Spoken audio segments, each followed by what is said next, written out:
Hi everyone. So in this video we discuss two major challenges that face that you would face in any optimization problem, and we will describe or analyze the nature of these two challenges in deep learning optimization or optimization for training deep models.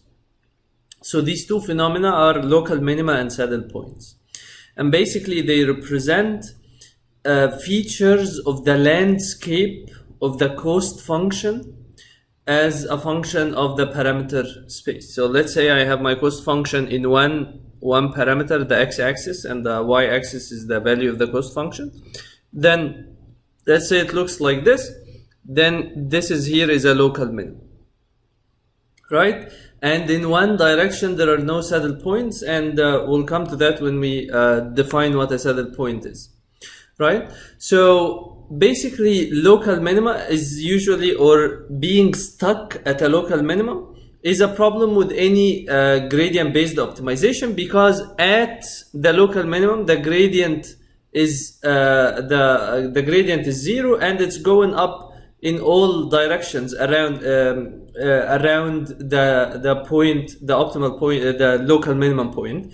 So it's impossible for a gradient-based method to know that I should move away from the local minimum unless there is some regularization procedure or some mechanism in the optimization strategy that pushes me away from the point to explore an exploratory effect, to explore other optimal points and then comparing them at the end, right?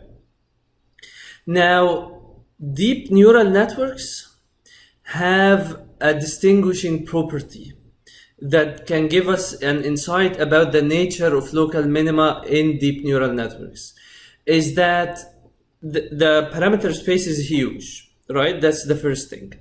The second thing is that it exhibits something called weight space symmetry. It means what? It means that you could exchange groups of weights and still have the exact same solution, right? So for example, because the structure of the network or the topology of the network or the connectivity pattern allows for these exchanges. So let's say I have two neurons in a hidden layer, and this hidden layer is surrounded by two fully connected layers, right? So these two neurons are connected in exactly the same way to neurons in the previous layer, and in exactly the same way to neurons in the second layer, right? Then, if I exchange all the weights going in and going out of these two neurons, I get the same solution, right? So even though these, like if I have these weights and these weights with certain values, and these weights and these weights with other values, that's one solution, that's one point in the parameter space. If I exchange the values, that's a totally different point in the parameter space. But in terms of the solution, it's the exact same thing. And that's what weight space symmetry means, right? So not only swapping weights would result in weight space symmetry, scaling also. So imagine I ignore the nonlinearity. Imagine one of these units have a ReLU, right? And that ReLU is active, is in the active region. And I scale the weights going in by half and the weights going out by 2. Nothing happens from the perspective of the neurons of the layer afterwards, this layer, right? So nothing happens here. Right? So scaling of weights can also result in weight space symmetry.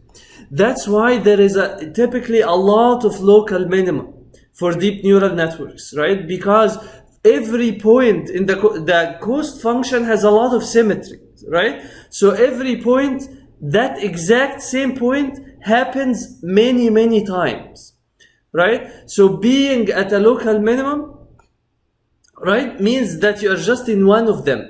Right? It doesn't necessarily mean the abundance of local minima that this is a big problem, or that I am very far from the global minimum. This happens because of this weight space symmetry, right? So it's not necessarily the case when you are training a deep model it's not necessarily the case that because you're encountering a lot of local minima that that this is a bad thing, unlike an optimization problem that doesn't have this weight space symmetry, right?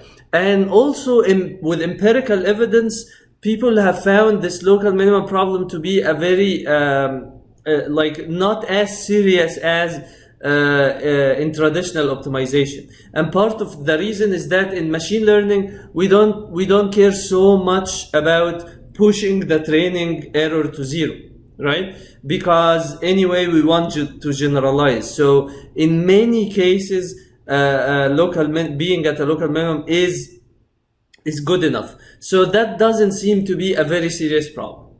Now the other phenomena seems to be a very serious problem, especially if the optimization strategy relies on what's called second order method.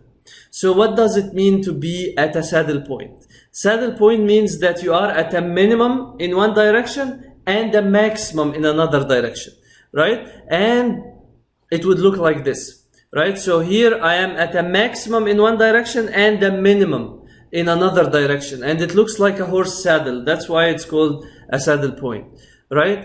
Now, what's the problem with saddle points is that the gradient, because I'm either at minimum or maximum, the gradient is also zero in all directions at a saddle point, right? So imagine a second order method like Newton method. These methods typically solve directly for points of zero gradient, of zero first order derivative in all directions, and they jump to these points, right? So it's typically the case that if the parameter space has a lot of saddle points, then it becomes very likely for a second order method to jump to one of these points. And these points are really bad in terms of the cost function because they are actually the maximum in certain directions, right? Now, why are they abundant in deep networks? Because of the size of the parameter space. I have so many parameters, right? And if you take a random function, for example, okay, let's say I have a random function that maps Rn to R, so a vector n dimensional to a scalar. Okay, the expected ratio of the number of saddle points to local minima grows exponentially with n, and this is a theoretical result known in the literature. So there will be far more saddle points than local minima, right, for a random function. Then another way to think of it is that the eigenvalues of H, right, the sign of the eigenvalues of the Hessian matrix are all positive at a local minimum, right? Because here the second derivative is positive because the first derivative is increasing. It was negative before and now it becomes positive, right? And at a local minima, the eigenvalues of the Hessian are positive in all directions. That's why it's positive semi-definite, right? And it's invertible. At a saddle point, the eigenvalues of the Hessian are a mix between positive and negative, right? So if the function is random, right, or you don't have a guarantee on the structure of the function, then actually it's more likely to have a mix of positive and negative eigenvalues of the Hessian.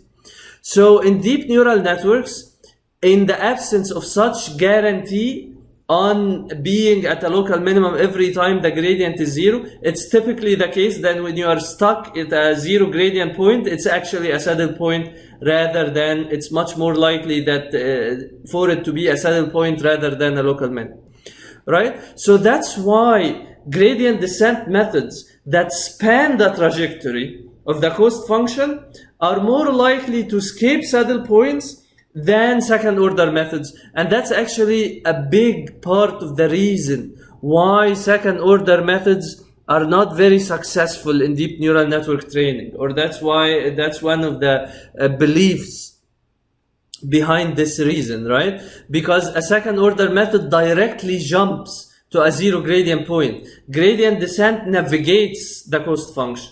And it's actually observed that gradient descent would turn away from saddle points because it seeks to minimize the cost function, right? So it goes in the negative gradient direction, right? So it falls off the saddle point in the direction where the cost function is maximum, right? So, so there is a variant. It's worth noting that there is a variant. However, it can be computationally costly of Newton's method, which is a second order method that jumps to zero gradient points, called saddle-free Newton method. And there has been attempt to use it in deep learning training. Thank you.